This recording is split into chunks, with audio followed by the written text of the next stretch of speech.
Good morning. We are now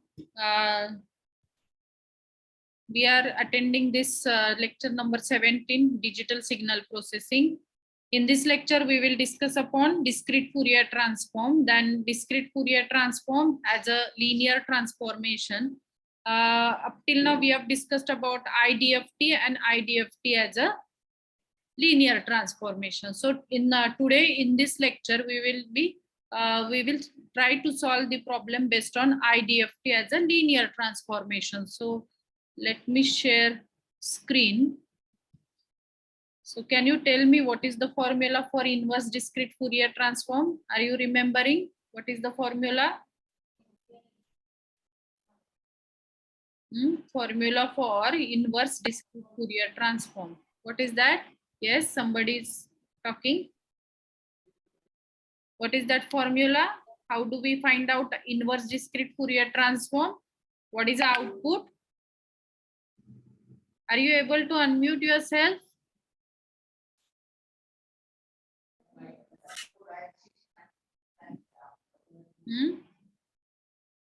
Somebody should tell me what is the inverse discrete Fourier transform formula?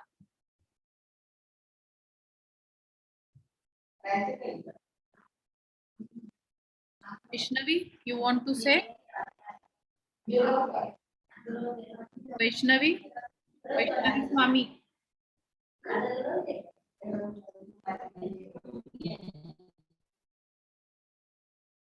Yes, anyone want to discuss about, anyone want to tell about the formula, inverse discrete Fourier transform? What is the formula?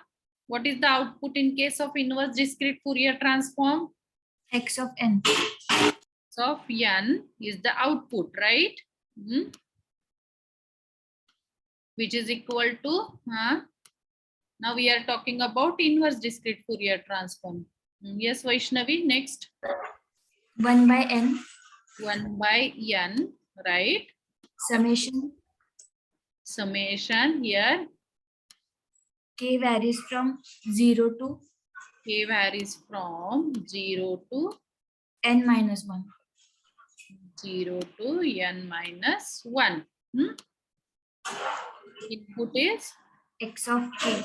X of k multiplied by e raised to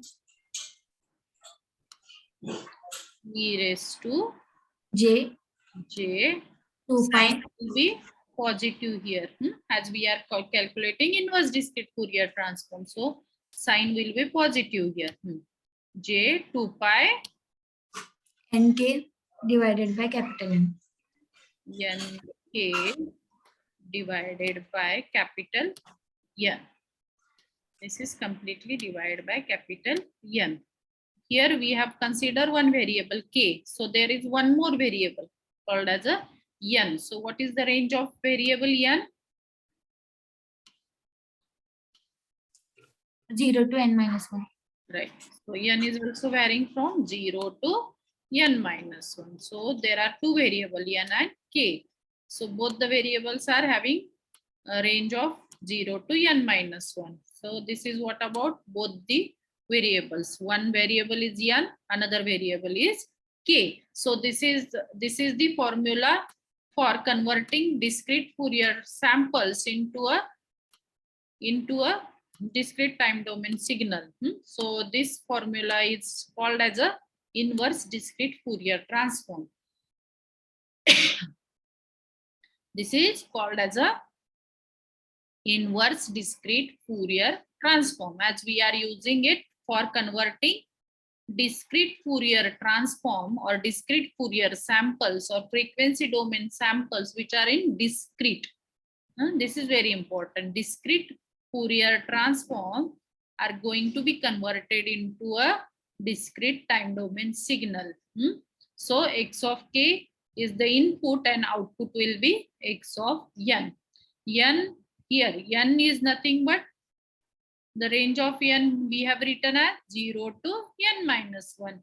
And range of k is also going to be changing from 0 to n minus 1. What is this n? What is this n? This capital N is nothing but number of samples present in the signal present in the sequence.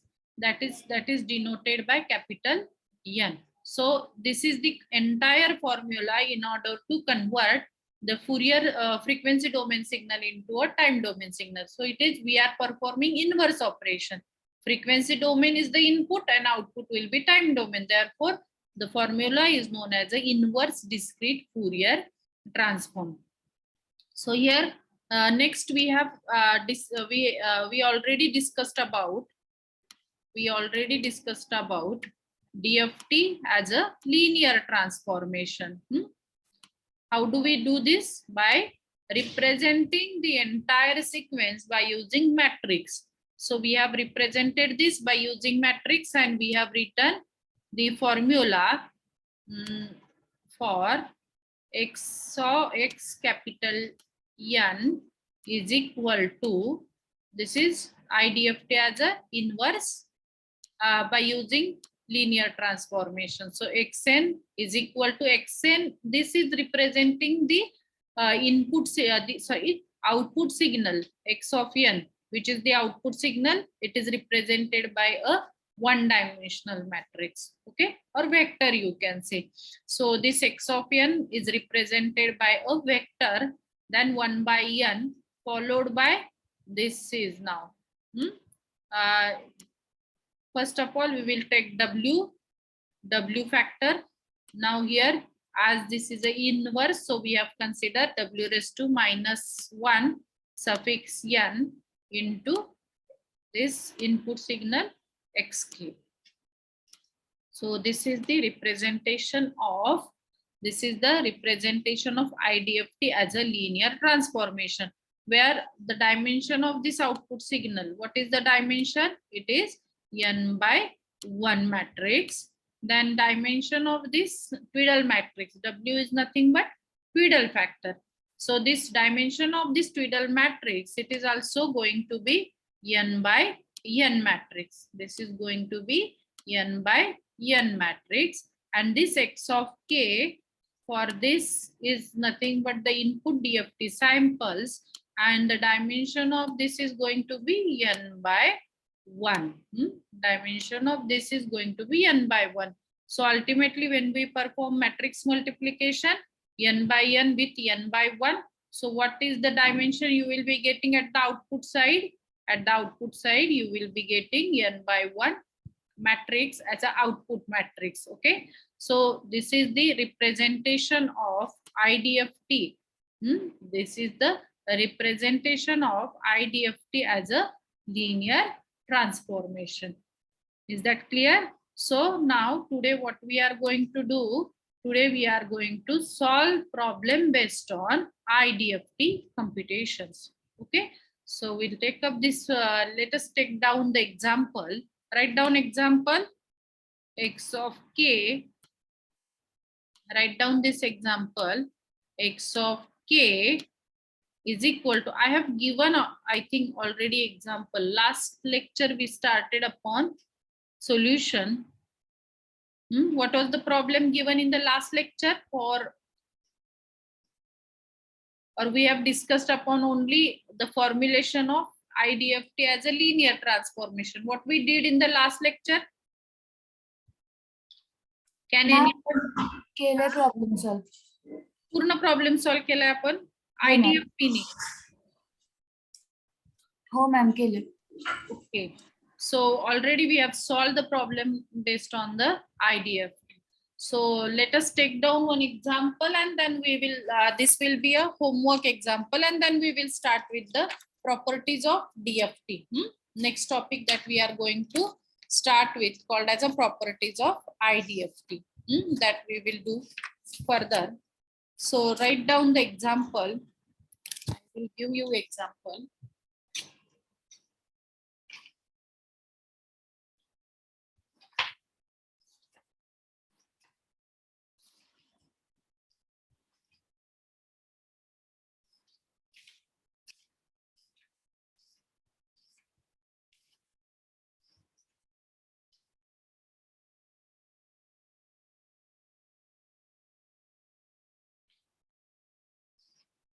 Okay, write down x of n is equal to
ma'am mic mute है.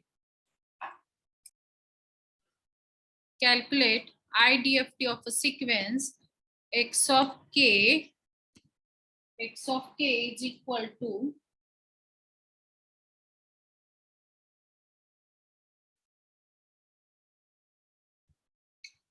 x of k is equal to, write down this example as a homework, 1 0 1 0. Everyone should solve this example, right? X of k is equal to 1 0 1 0. So this is the homework problem. So today we will be starting with a new topic called as a discrete Fourier transform, as a properties of discrete Fourier transform. We will be starting today.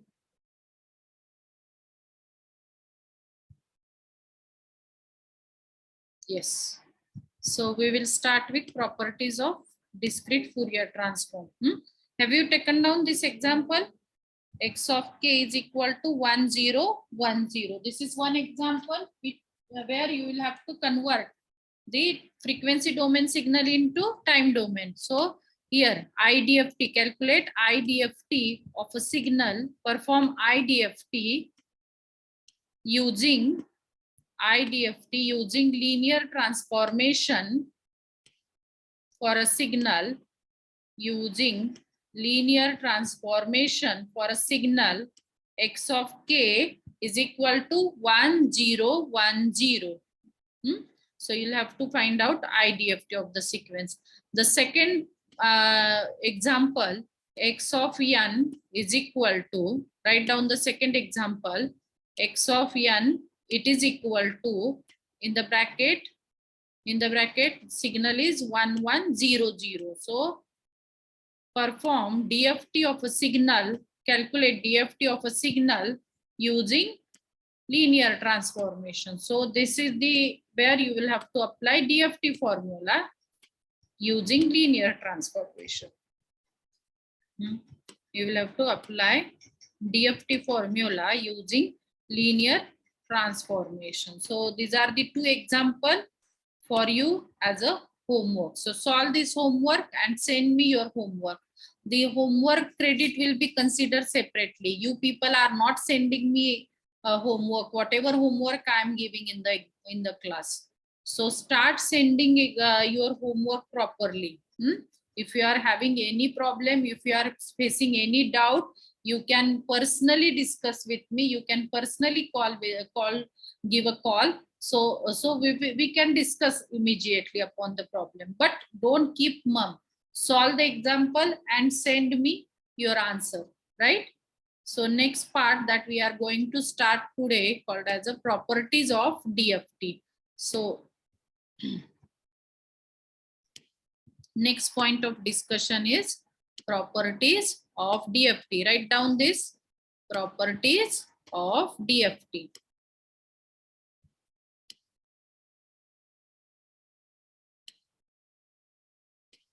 Properties of DFT.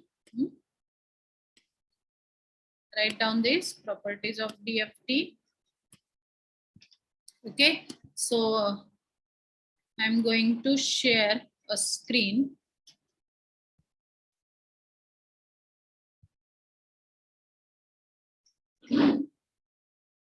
So that we can discuss upon the properties of DFT. My screen is visible? Is my screen visible to all of you? Yes, ma'am. Okay. So we will be now discussing upon the properties of DFT. So already you have discussed about the different properties of Fourier transform. The similar way of here also we will be discussing about the properties of DFT. The first property, very first property called as a periodicity property. The first property that we are going to study is called as a periodicity property. So what is that property? Whenever we are talking about the properties of DFT, means there are some kind of operation that we are performing on the signal. So first property is periodicity property. So here the definition of periodicity property is given that if x of n, this is the input signal, when we apply DFT on the input signal, so x of n, when we apply DFT on x of n signal, we will be getting output as a x of k. X of k is the frequency domain signal or DFT samples. So x of n, when we apply discrete Fourier transform upon x of n, we will be getting x of k as the output signal. So here we will see what is a proof. Then if now we want to show the periodicity property. This is the generalized definition, that when we apply a DFT on the signal, what we are getting actually.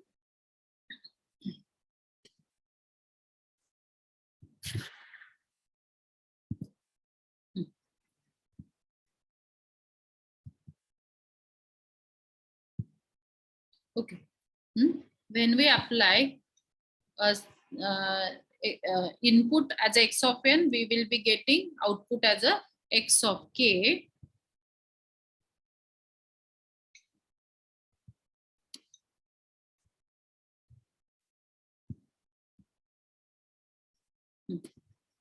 Right.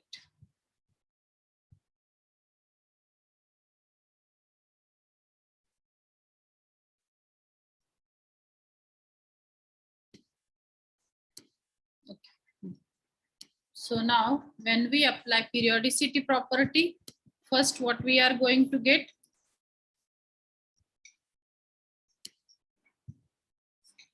X of n, when we apply DFT, we will be obtaining x of k. Then next is, if now periodicity means what? The input signal, if it is delayed by, or if it is advanced by n number of samples, that is, if n plus fundamental period, then after fundamental period of n, the same signal is repeating. The signal is repeating one after another. That is called as a periodicity property. That is x of n plus capital N, which is equal to x of n. Because the signal is periodic, we will be getting the same signal after a fundamental period of n. N is the fundamental period. So the signal is repeating. Now let us, I will draw here for your understanding purpose. I will draw here. Let us say this is my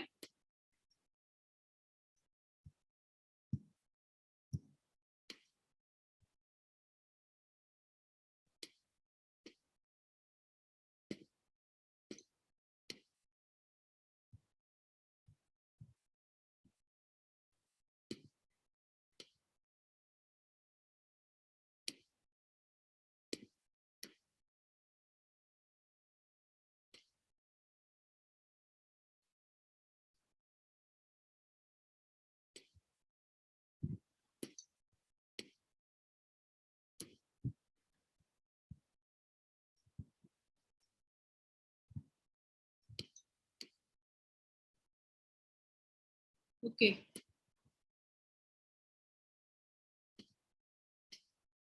Why it is not? Pen is here, no? Just pen.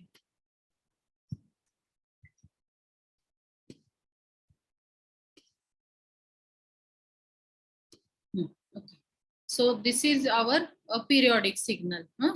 This is a single signal. After fundamental period of n, the signal is repeating again. This is the fundamental period of n. So after every fundamental period of n, the signal is repeating. Are you getting? If the signal is repeating after every fundamental period of n, then we say that the signal is, this given signal is a periodic signal. So what is written here? If x of n plus n, this is x of n signal plus a fundamental period of n. The signal is the next what we are getting, the same signal, which is a repeating signal.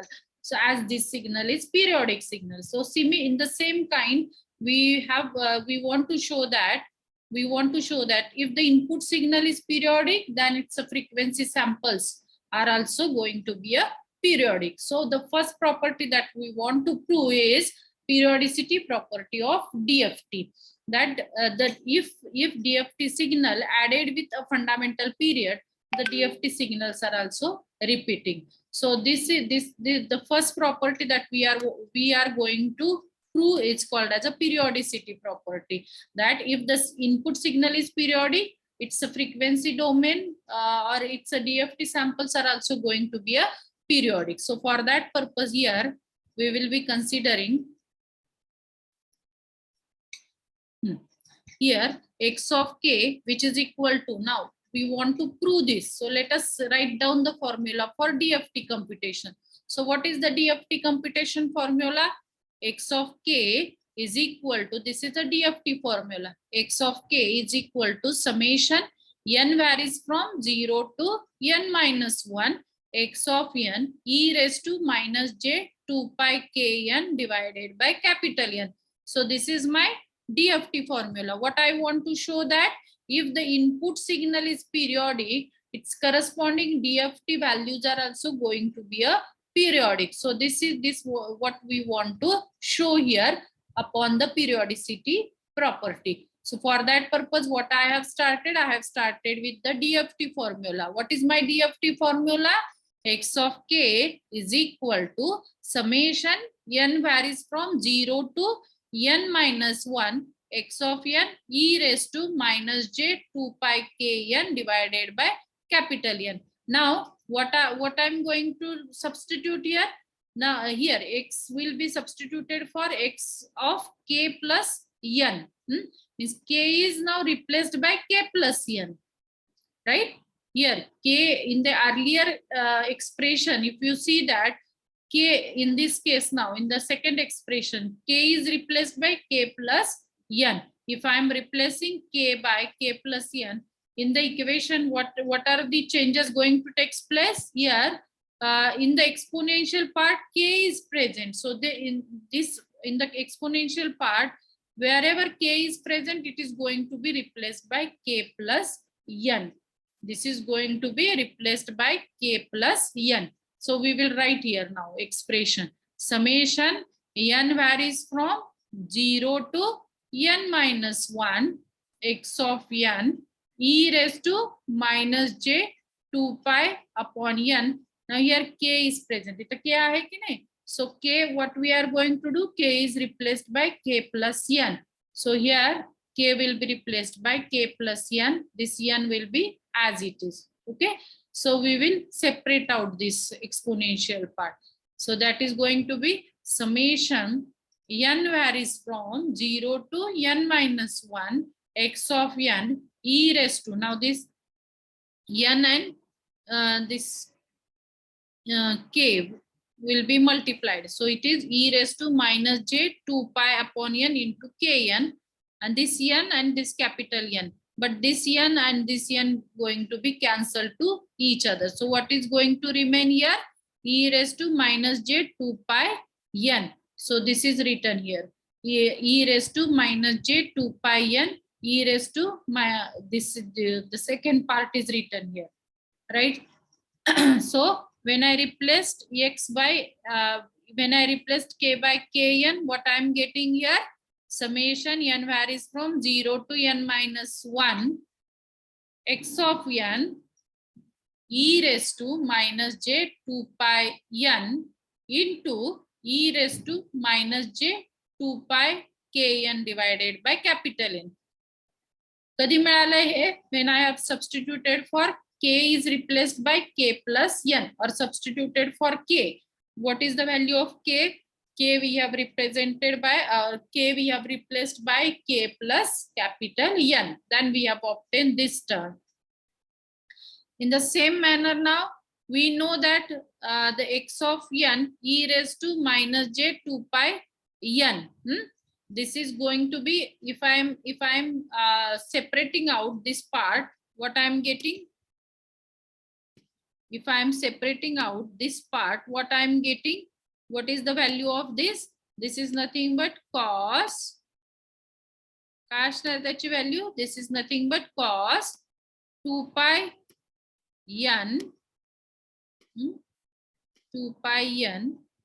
The middle sign will be negative because here it is minus sign is present. Minus j into sine 2 pi n. Into sine 2 pi n. If I am separating or if I am expanding this e raised to minus j 2 pi n, what I am getting here? Cos 2 pi n minus j sine 2 pi n. Now, if you observe that the value of sine 2 pi n for all integer values of n, this value sine 2 pi n, it is always equal to 0. In the multiple of 2 pi, in the multiple of pi, all the values are equal to 0 for sine term. Whereas for the cos term, in the multiple of 2 pi n, so n may be 0, cos 0 is 1. N may be 1, cos 2 pi is plus 1. N will be 2, 2 into 2, 4 pi. So cos 4 pi is also equal to 1. So this term always giving me output as what I'm getting here, output always it is equal to 1, whereas sine 2 pi n. If I'm substituting n equal to 0, what I'm getting? Sine 0. Value of sine 0 is 0. If I'm substituting n is equal to 1, I'm considering integer values, right? So if I'm taking the value of n equal to 1, sine 2 pi always equal to 0, then sine 4 pi 0, sine 6 pi 0. So in the multiple of 2 pi or in the multiple of pi, all the values of sine are always equal to 0. So this is going to be 0. So only one term will be remaining, that is cos 2 pi n, and we have rightly mentioned that cos 2 pi n is equal to 1 for all integer values of n. So here, if I'm substituting this value in this equation, in this equation, if I substitute value of e raised to minus j 2 pi n equal to 1, what I'm getting? Summation n varies from 0 to n minus 1 x of n e raised to, now this is going to be 1. So only one term will be remaining, that is e raised to minus j 2 pi upon capital N into kn. So this is the only term will be remaining. And if you check it with the original formula here, it is rightly above. So this is nothing but equal to x of k only. So what ultimately what we have obtained, that the periodicity property of DFT values, that is x of k plus n, it is equal to x of n. So we have obtained this periodicity property of DFT samples. DFT samples are also periodic. After fundamental period of n, those samples are repeating. Periodicity means what? The samples are repeating. But when the samples are repeating, and after what time those samples are repeating? So after fundamental period, in this case it is capital N. So after fundamental period of capital N, the samples are repeating. Therefore, we say that the DFT is is periodic. DFT shows the periodicity property. DFT shows the periodicity property, that we can say because the DFT samples are repeating. Is that clear? Is it clear? Okay.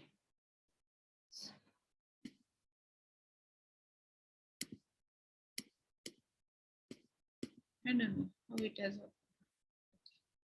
Okay. And the first property that we have observed,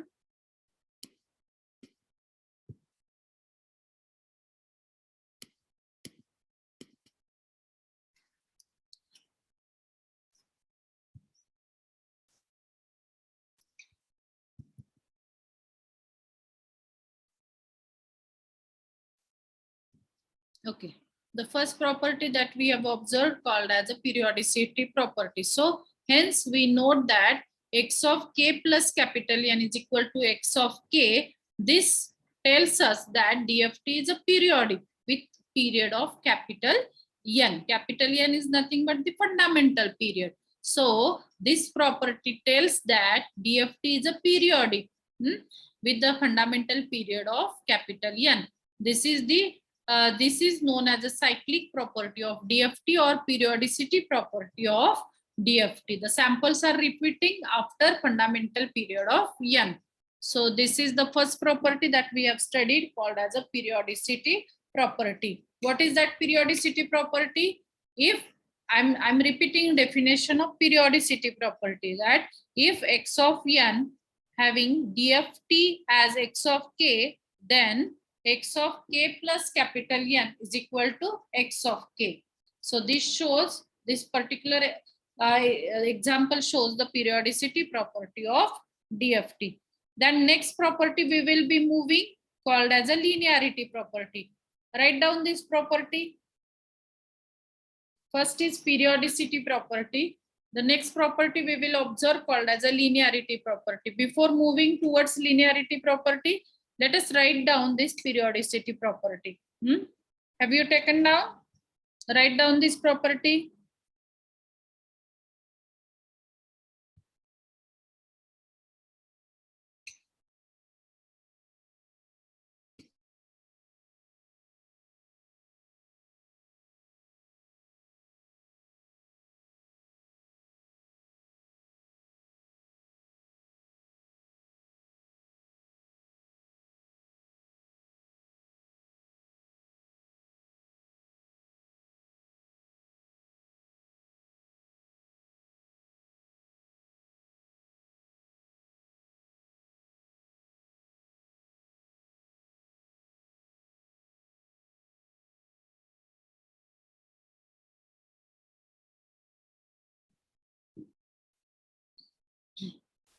Okay, I hope all of you have taken down this property. We'll start with the next property called as a linearity property. लिहिलंय ना सगळ्यांनी? Yes, ma'am. Okay, then we will move towards the next property called as a linearity property. Write down this next property called as a linearity property. Okay. So linearity, as you know, that superposition theorem, if particular system obeys the superposition theorem, then we say that the system is linear. That already you know that.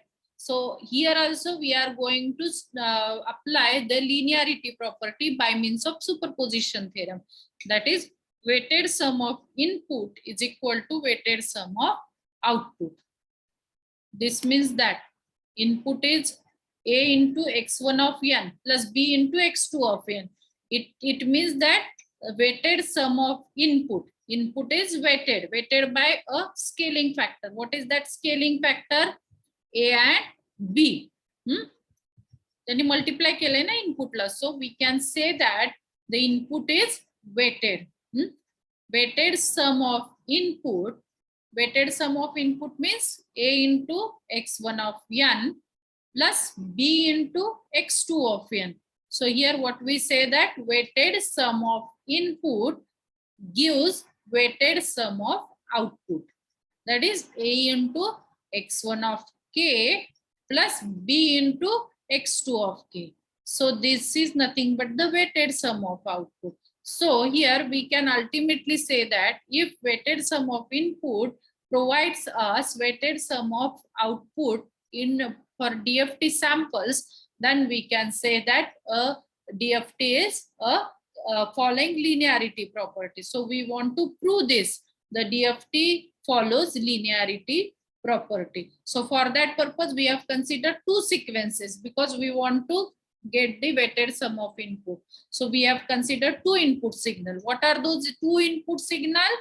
X1 of N. When we apply DFT, it provides us a x1 of k. So x1 of N upon DFT gives us x1 of k. Second sample, what is that second sample? Second sample is x2 of n. Second sample is x2 of n.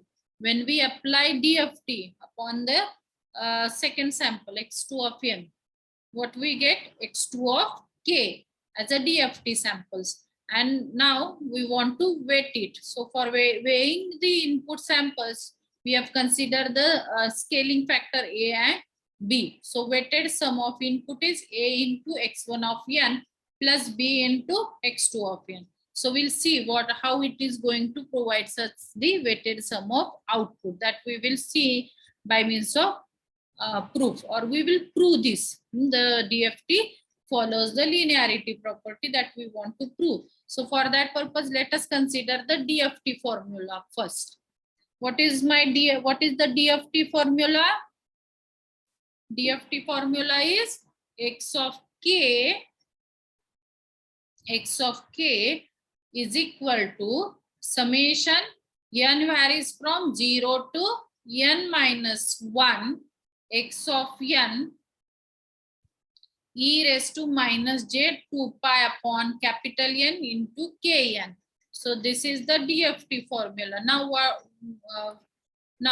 I want to do, x of n will be replaced by this weighted sum of input. So x of n we will be replacing. X of n we will be replacing with the weighted sum of input. So here A into x1 of n, x of n we will be replacing. So this is going to be written as, I will write here. In the bracket, this is x of n. It is A into x1 of n plus B into x2 of n. And this is what is being represented by using Twiddle factor, or you can directly write it down. How we will get it? Summation n varies from, how we will get it? Summation n varies from 0 to n minus 1. This x of n, we have taken the, we have replaced the input by weighted sum of input. So x of n gets replaced by A into x1 of n plus B into x2 of n, right? So this x of n completely, it is going to replaced by A into x1 of n plus B into x2 of n. And this is going to be multiplied by e raised to minus j 2 pi kn j 2 pi kn divided by capital N. 2 pi kn divided by capital N. So this is now what we did here. We have replaced entire value of x of n in terms of weighted sum of input. Now, if I separate it out, what I am getting here, this is going to be, now this by exponential part, what I am going to do, I am going to multiply in the bracket and I will separate out both the terms. So this is first term what I am getting, summation n varies from the first term which I am getting here after performing multiplication or after solving the bracket. What I am getting, n varies from 0 to n minus 1. The first term, A into, what is my first term? A into x1 of n. A into x1 of n multiplied by e raised to minus j 2 pi kn 2 pi kn divided by capital N.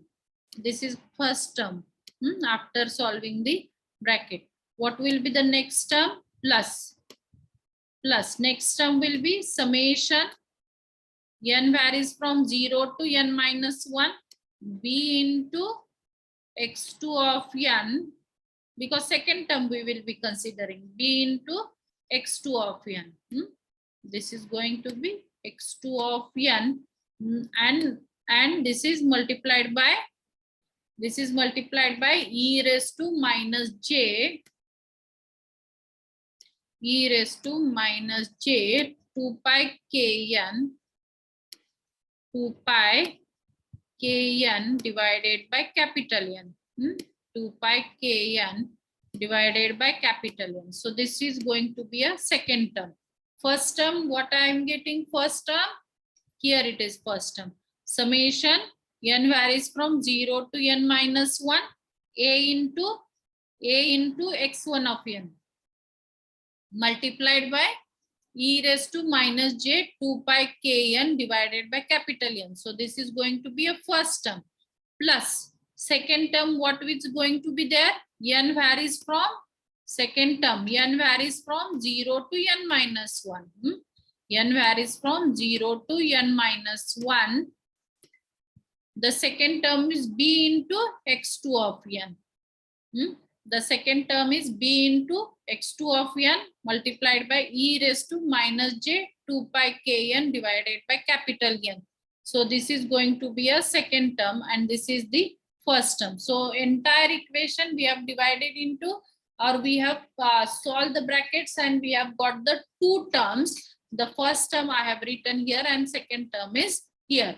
So if you observe that in this now a is a constant. The factor a is a constant. If I take it outside,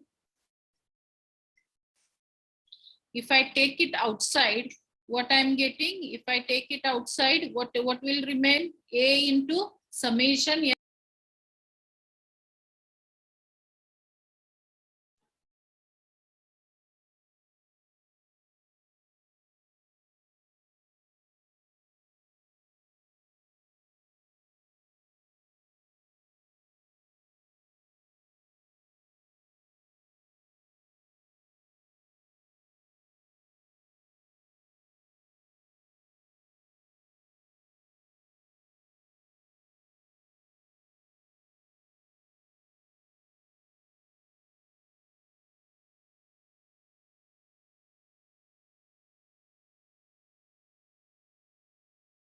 ma'am mic mute है ma'am. Sorry. Okay. So here a is a constant. A is a constant. So a is taken outside. So what we will be getting? If I am taking outside a, so a into summation n varies from 0 to n minus 1, x1 of n e raised to minus j 2 pi kn divided by capital N. This is the first equation. So I will write here that equation. What I am getting? If I take a outside, so here a is outside because this is a constant, then it goes to summation. I will not write range now because it takes time. Then here it is x1 of n. Only what I have done here, I have taken a outside. E raised to minus j 2 pi kn, 2 pi kn divided by capital N. Divided by capital N. So this is my first equation where I have taken a outside of the bracket. Then the second equation, this is my second equation. From this equation, if I take b is a constant, I can take it outside of this summation. So if I take my equation is b into summation. The range of summation is stated here, 0 to n minus 1. Signal is x2 of n. Signal is x2 of n into e raised to minus j 2 pi kn minus j 2 pi kn divided by capital N. So this is the second equation. Now if you compare this with the DFT formula, if you compare this with the DFT formula, I have written here. What is the DFT formula? N varies from 0 to n minus 1, x of n into this exponential part. The same kind of formula has been repeated here. So we can write it as this, we can write it as A into, this is going to be x1 of k. DFT for input sequence x of n. So DFT we can write it as A into x1 of k. For this particular term, how we can write? A into x1 of k. So this is the DFT of x1 of n input sequence. So DFT we have written for the first sequence, then plus the second sequence. So for second sequence, B is a constant. So we will take it as it is. And this is nothing but DFT for x2 of n sequence. So here we will write A into B into x2 of k. So ultimately what I can observe here, if I give weighted sum of input to the weighted sum of input, if I apply DFT, I'm getting weighted sum of DFT values. If I apply DFT on weighted sum of input, I'm getting weighted sum of DFT values. If it is providing me weighted sum of input is equal to weighted sum of the output, then I can say that the DFT follows linearity property. So the second property that DFT follows called as a linearity property. The first property we have studied about periodicity property. Now this is the second property called as a linearity property. So write down this property. Write down.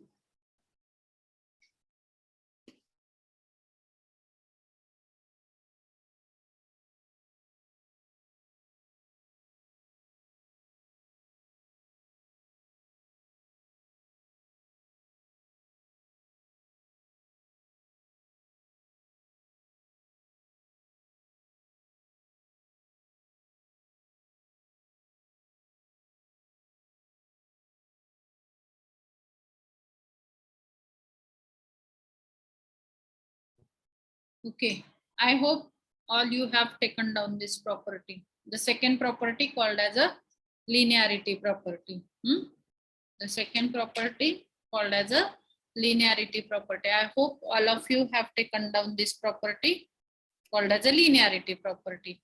The remaining property called as a circular symmetry property, then circular convolution, all those property we'll see in the next lecture. Okay. So today we started with periodicity property.